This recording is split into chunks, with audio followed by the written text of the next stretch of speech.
Previously on Lost. Hello, bonjour à toutes et à tous. Merci de me retrouver today dans cette nouvelle vidéo. Pourquoi l'éducation est primordiale pour le développement d'un humain? Donc selon l'OMS, de juin 2020, une femme sur 5, un homme sur 13 a subi des violences durant son enfance. Une sauce, j'aime bien ce mot, dans la sauce, récente avec des gens de TVR. Et ensuite viendra sa fameuse réputation du vampire de Brooklyn. Je pense que c'est plus sous ce nom-là que vous le connaissez. Maintenant, on va passer donc à Ted Bundy.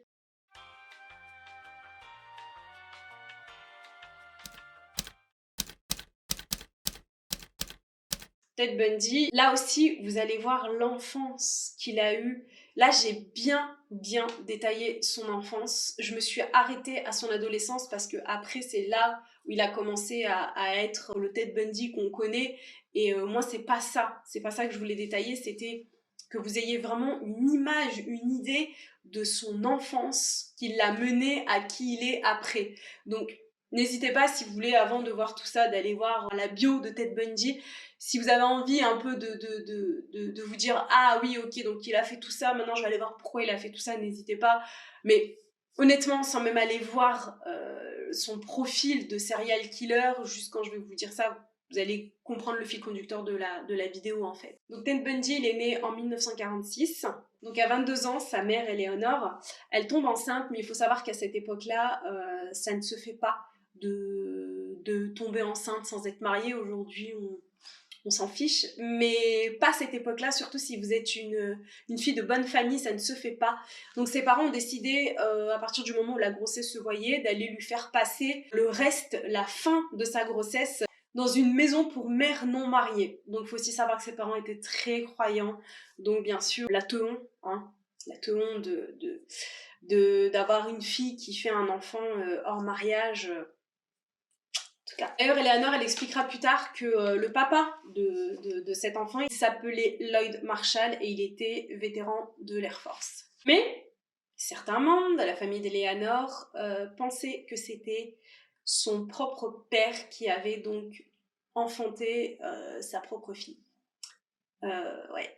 Vous voyez, déjà, là, ça commence avant même la conception de l'enfant. Il y avait déjà une espèce de flottement, un peu d'interrogation sur l'inceste. Donc, vous voyez, le schéma encore, bon, ce sont que des rumeurs et Eleanor, elle n'a pas confirmé ni infirmé, voilà. Les personnes qui disaient ça aussi, c'est parce que le père était très violent et peut-être même névrosé.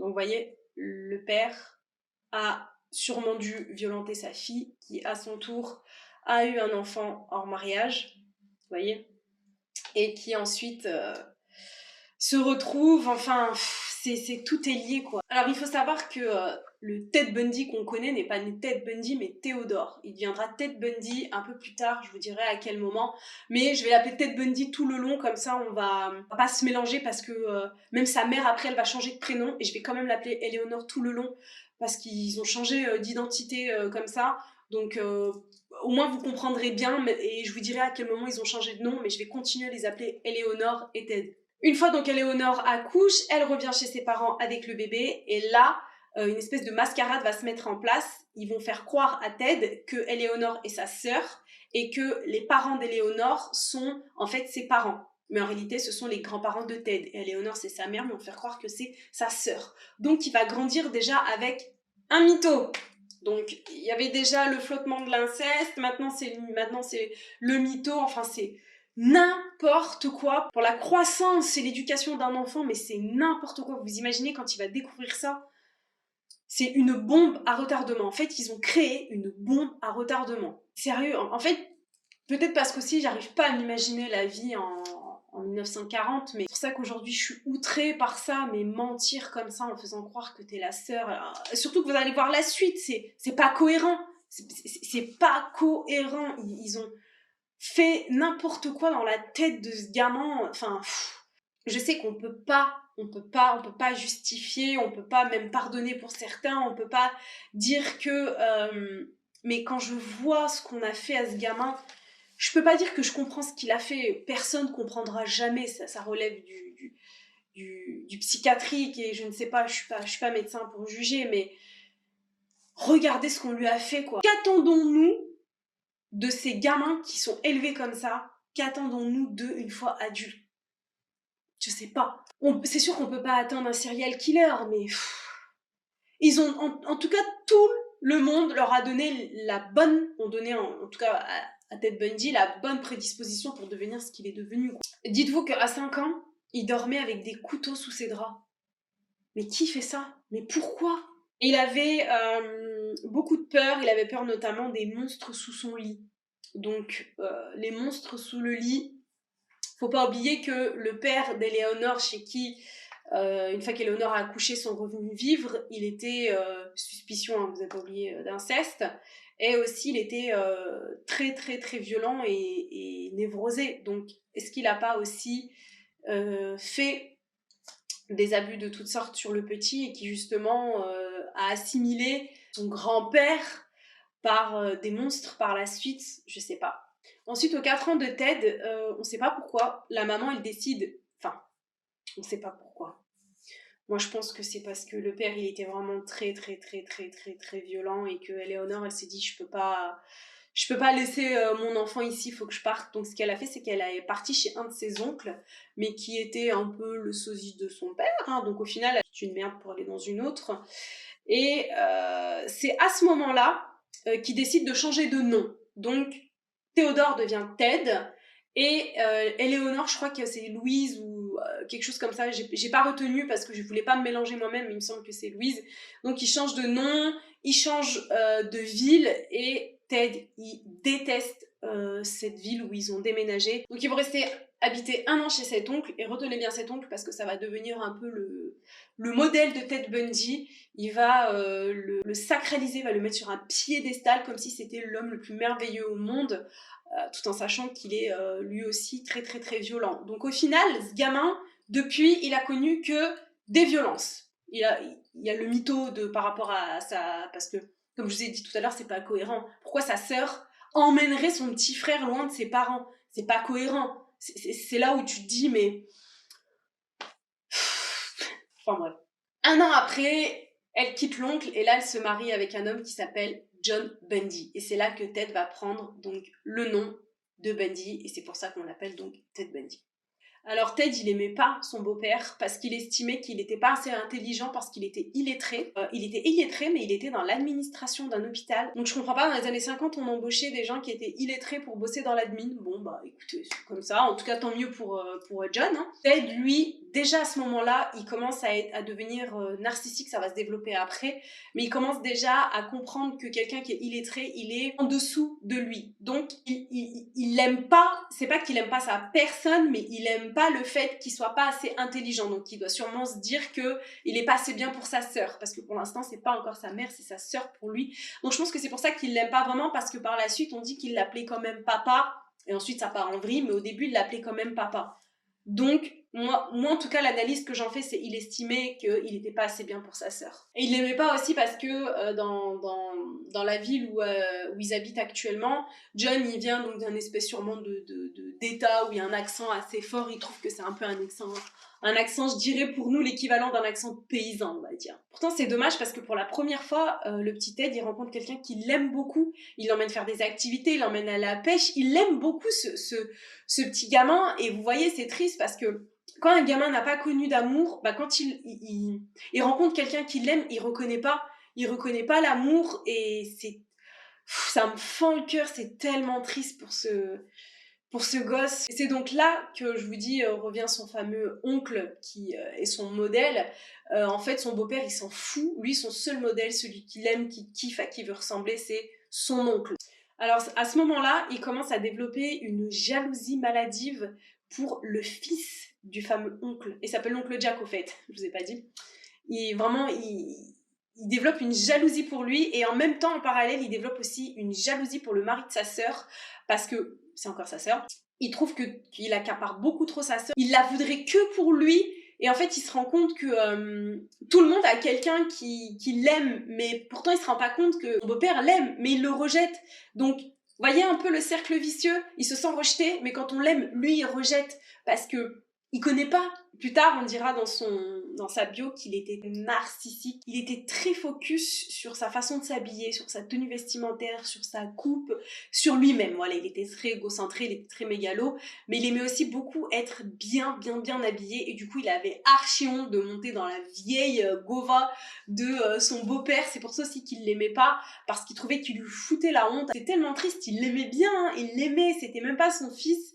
Il l'aimait, il voulait toujours être le plus beau, pour lui c'était le plus beau, il devait avoir les plus beaux vêtements et les plus chers. Ça c'est très important, il fallait vraiment qu'il ait la sape, quoi. C'était déjà le sapologiste de son époque, quoi. Il fallait qu'il ait du matériel et il fallait qu'il le montre, que ce soit cher. Bon, par la suite, Eleanor et John Bundy ont eu 4 autres enfants. C'est là où commence la violence sur les autres. On dit que un jour, il va prendre un bâton et il va taper par derrière un enfant juste pour voir ce que ça fait.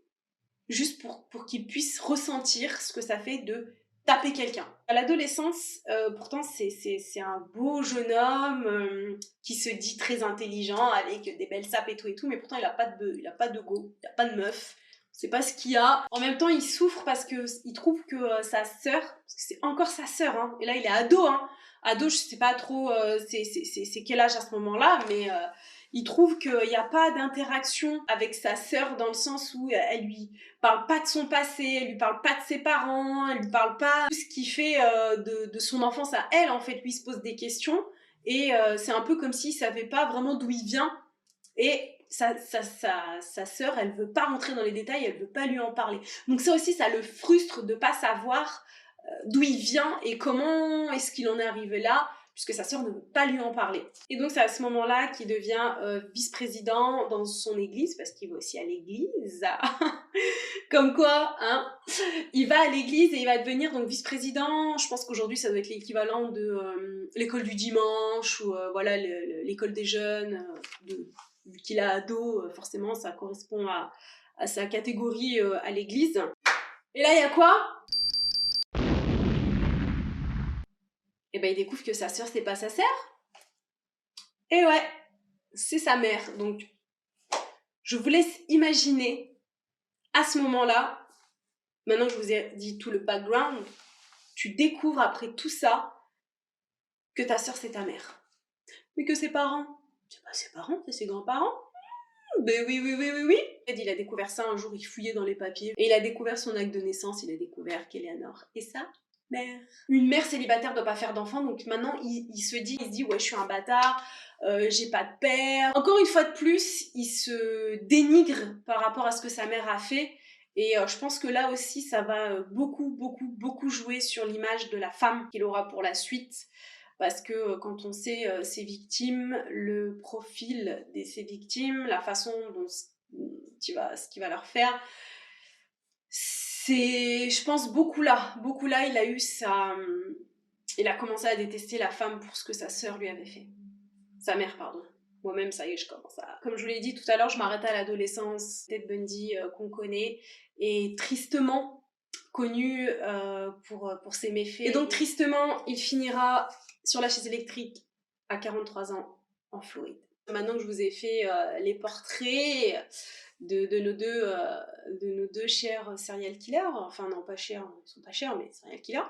Maintenant je vais vous donner pas mal d'exemples de ce que j'ai pu être témoin. Je vais vous donner aussi des exemples de ce qui a été fait dans l'enfance et ensuite l'adulte est devenu comme ça. Donc je vais vous donner soit de mes propres expériences, soit des expériences que j'ai eues autour de moi, parce que j'ai eu beaucoup de cas qui me permettent aujourd'hui d'étayer ce que je dis. Premièrement, je vais vous parler de quelque chose qui m'a littéralement choquée. Nana sur Instagram, que je suivais sur YouTube depuis plus de 10 ans, et un jour je l'ai suivie sur Insta comme ça, mais bon... Je la suivais il y a 10 ans sur YouTube parce qu'elle venait d'emménager dans une superbe maison et elle avait déjà cette fibre de déco qu'on voit beaucoup aujourd'hui, un peu épuriste, minimaliste. Ça me faisait rêver, elle avait accès à des soins de grandes marques, elle mettait des extensions qui coûtaient super cher. Enfin, il y a 10 ans, moi c'était mon kiff, quoi. Aujourd'hui, je m'en pète un rein. Mais à l'époque, ça me faisait bien kiffer et je la trouvais vraiment sympa. Et ce que j'aimais beaucoup aussi, c'est qu'elle mettait en avant la chirurgie esthétique, elle en parlait de façon complètement détachée, et je me disais, ah punaise, c'est cool pour une nana de pouvoir désacraliser comme ça la chirurgie esthétique et tout, enfin bref. Je la suivais sur Insta, mais si vous voulez, avec les années, je me suis vraiment détachée de ce côté où on parle tout le temps de make-up. Pourtant, je suis une passionnée, hein. Je suis passionnée de beauté, passionnée de make-up. Aujourd'hui, j'apprécie plus le skincare, même si j'aime à fond le make-up. Mais en fait, c'était redondant. Depuis 10 ans, elles parlaient de la même chose. Je pense que eux-mêmes s'en sont rendus compte, donc ils ont commencé à beaucoup parler de leur vie privée. Voilà, je fais ceci avec mes enfants, je fais cela avec mes enfants. Donc, j'ai pas j'ai pas de leçon à donner, hein. J'ai pas de leçon à donner, attention, personne ici n'est un parent parfait, personne ici n'a le manuel d'éducation parfait, mais comme je l'ai dit tout à l'heure, il y a certaines choses qu'on peut éviter de faire afin d'éviter une certaine enfance, une certaine frustration à nos enfants, qui vont soit répercuter plus tard sur leur propre enfant, et en fait la génération s'arrête jamais, les liens se perpétuent à chaque fois. Comme on dit, de génération en génération, on fait ce qu'on a eu, on a eu ce qu'on fait, et puis ça s'arrête jamais, quoi. Et on fait des lignées de serial killers, on fait des lignées d'hommes qui agressent des femmes, qui abusent des enfants. Ce qui m'a aussi gênée dans ce que je vais vous raconter, c'est que personne n'a fait ce que j'ai fait. Personne n'a dit ce que j'ai dit par rapport à ce que je vais vous dire après. Et j'ai été la seule. Et j'ai eu une flopée de... Bon, vous connaissez hein, les réseaux, les gens aiment bien faire les malins derrière leurs écrans. Jamais personne, je pense, dans la vraie vie te rencontre dans la rue et te parle comme ça, mais les personnes aiment bien faire les malins. Mais c'est quand même une nana d'un certain âge, elle avait pas des ados ni des enfants sur son Insta, c'est pas une meuf de TVR, donc c'est pas, si vous voulez, c'est pas le public qu'on imagine, c'est vraiment des personnes de, je sais pas, entre 25 et 50 ans, je dirais. C'est quand même des gens qui eux-mêmes sont parents, donc c'est là aussi où tu te rends compte que c'est devenu un peu la norme de parler comme ça à ses enfants et de... Enfin bref, elle met un post, je vous paraphrase parce que j'ai même pas pensé à screener, parce que bien sûr elle m'a bloqué. Soit elle s'est dit, vas-y, elle me fait yesh, je fais ce que je veux, je taille qui je veux, comme je le veux, c'est mon compte. Ou soit elle s'est dit, oula, là il va y avoir une polémique, je vais être dans une sauce, je vais me faire lyncher. Elle posait comme ça dans la rue, elle met en légende sous son post, mon fils de 10 ans, ou je sais plus quel âge, m'a pris en photo, et là elle met un dialogue. Oh maman, j'espère que tu as aimé la photo. Maman, ah mon fils, la photo a été prise avec un iPhone. Je vois pas pourquoi elle a rajouté ça. C'est flou et c'est mal cadré. Mais en gros, c'est bon, merci de m'avoir pris en photo. Alors, ça peut paraître anodin.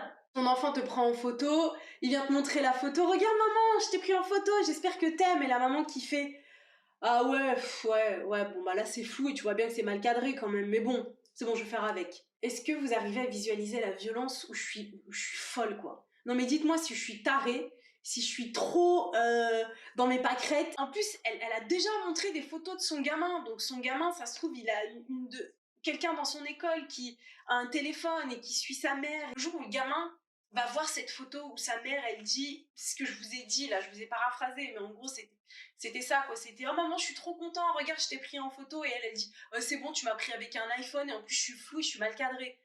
Enfin, je trouve ça d'une violence d'afficher ça comme ça sur les réseaux et tous les commentaires en dessous. Ah oui, mais moi c'est pareil, hein, mon gosse quand il me prend en photo, c'est nimp, mais je lui fais croire que c'est bien. Et achète-toi un trépied, une télécommande. Si tu estimes que le talent de ton fils n'est pas à ta hauteur, tu prends ton Canon, tu le mets sur un trépied et tu prends en photo avec ta télécommande et tu fais chier personne en fait. J'ai pas pu me contenir. Je lui ai fait un petit pavé en disant un peu tout ce que la vidéo veut dire depuis le début, c'est que c'est tellement triste de décourager son fils ainsi. Et moi j'ai trouvé la photo d'une qualité incroyable, sûrement parce que j'ai pas d'iPhone. Je ne sais pas ce que c'est qu'une photo floue, parce que j'ai trouvé pas du tout la photo floue. Pour moi une photo floue c'est pas ça.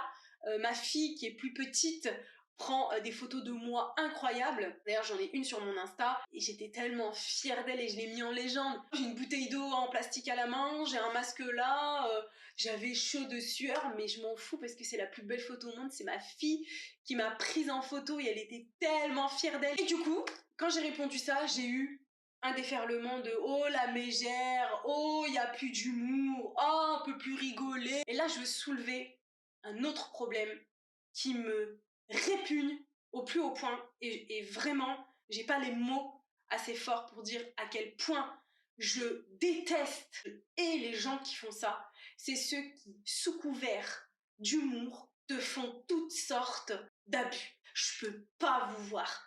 Je peux pas avoir une personne, mais toi, t'as vraiment pas d'humour, hein. Ah, mais toi, le second degré, tu connais pas, hein. Non, je connais pas. Et j'ai pas envie de connaître. Ah, mais les gens comme ça, je m'en approche pas, hein. Mais c'est pareil, on en revient. Peut-être que lui-même a eu un parent qui lui faisait ça. Peut-être que lui-même, en fait, c'était l'enfant que je vous ai dit au marché de Noël, et que plus tard, cet enfant deviendra adulte et deviendra cette personne que je peux pas voir. Peut-être que le père là, l'homme qui lui a fait cette espèce de... Après, il a bien fait une blague, il a dit « Oh, tu deviendras mon garde du corps, hein. En gros, j'ai hurlé que t'étais gros devant tout le monde, arrête de bouffer, mais je te fais passer une petite disquette en me disant que oh, tu seras mon garde du corps, parce qu'un garde du corps, ça doit être gros. » Donc voilà où je voulais en venir dans cette vidéo, c'est que vraiment, c'est très important. Ne négligez pas les mots, les gestes que vous avez envers vos enfants. Vos enfants d'aujourd'hui sont les adultes de demain, pourront être les prédateurs de demain. On est beaucoup en ce moment en train de parler des abus faits aux femmes. Il y a aussi des abus faits aux hommes, hein. Je ne nie pas, mais là j'avais envie de parler des abus faits aux femmes. Il y en a de différentes sortes, que ce soit les abus physiques, les abus moraux. Souvent on déplore donc l'éducation des garçons. Voilà aussi pourquoi je vous ai cité la fameuse Instagrammeuse, parce que c'était un petit garçon. Et je me suis dit, c'est trop important de vraiment apporter une éducation toute particulière aux petits garçons qui deviendront les hommes de demain. On est trop de femmes à avoir rencontré dans nos vies, malheureusement, ne serait-ce qu'une fois, rencontrer un homme qui nous a fait subir, si c'est pas de la violence physique, c'est de la violence verbale ou morale, et ça détruit, ça nous empêche après de nous construire dans d'autres relations. La chose avec laquelle je voudrais finir, et que moi-même j'ai appliqué, donc là c'est un peu plus spirituel, comme vous le savez ou pas, moi je suis croyante, j'ai ressenti ce besoin dans ma vie à un moment donné de couper les liens spirituels avec tous mes ancêtres, ma famille, tout le monde en fait, dans certains problèmes familiaux, parce que j'avais l'impression que ça se perpétuait. Je pense que pour toute personne qui souhaite ne pas continuer à faire vivre à ses enfants ce que toi tu as vécu, n'hésite pas à le faire. C'est une simple prière où tu dis que les liens que tu as subis, tout ce que tu as pu subir et que tu ne veux plus que ça se perpétue dans ta famille, parce que quand tu te rends compte qu'un problème, ça date depuis 10 générations, et que si tu n'as pas envie que ça arrive à ta fille ou à ton fils, eh ben, tu te donnes ce droit de prier et de dire que finito pipo en fait. Pas avoir peur d'enrayer, que ce soit spirituellement ou physiquement, parce que une fois que tu as fait spirituellement, il faut aussi que le physique suive derrière, dans le sens où l'éducation que tu dois donner à ta fille de tous les jours, ou à ton enfant, je dis ma fille parce que moi j'ai une fille, excusez-moi, l'éducation que vous donnez à votre enfant, c'est tous les jours. Vous devez être dans l'éducation de votre enfant. Je dis pas qu'il faut arrêter de vivre et faire que ça, mais moi je suis tellement... Je pense que ma fille va devenir une femme, une épouse et une maman. La responsabilité que j'ai sur des générations, c'est pas possible. Je peux pas avoir à l'esprit, je peux pas vivre tous les jours en me disant que ce que je vais faire vivre à ma fille va le faire vivre à sa fille, qui va le faire vivre à sa fille. Je peux pas être responsable d'une millier de générations de gens qui vont mal se comporter. Je peux pas avoir ça sur la conscience. Même si, comme je l'ai dit, je ne suis absolument pas parfaite, je ne suis pas de manuel, mais je le dis quand même, il y a certaines choses qui sont claires, qui peuvent être évitées, comme hurler devant tout le monde, arrête de manger des frites, tu vas devenir énorme, tu vas devenir mon garde du corps. Ça peut être évité. Éviter de dire des mensonges à son enfant. Je reprends l'exemple d'Éléonore, qui a fait croire que c'était sa sœur, et à 17 ans, il a découvert que c'était sa mère. Éviter le sarcasme, éviter les insultes couvertes sous l'humour, enfin, éviter tout ce qui est tendancieux, tout ce qui est vicieux, tout ce qui est subtil et qui peut rester dans sa tête, qui va devenir un manipulateur, qui va manipuler. Tout ce qu'on peut éviter de le faire, faisons-le. Parce que demain, on est le principal coupable dans un enfant qui va faire subir à ses enfants, ou à quelqu'un d'autre, hein, d'ailleurs, c'est pas que à ses enfants. On est l'acteur principal de la pérennité de la population, en fait. J'espère que vous avez compris la responsabilité que vous avez entre vos mains. Dites-moi en commentaire si vous avez bien compris le message de la vidéo et ce que je voulais dire. Je te souhaite une belle journée, une belle soirée selon le moment où tu me regardes. Je te dis à très vite pour une prochaine vidéo. Prends bien soin de toi. Ciao.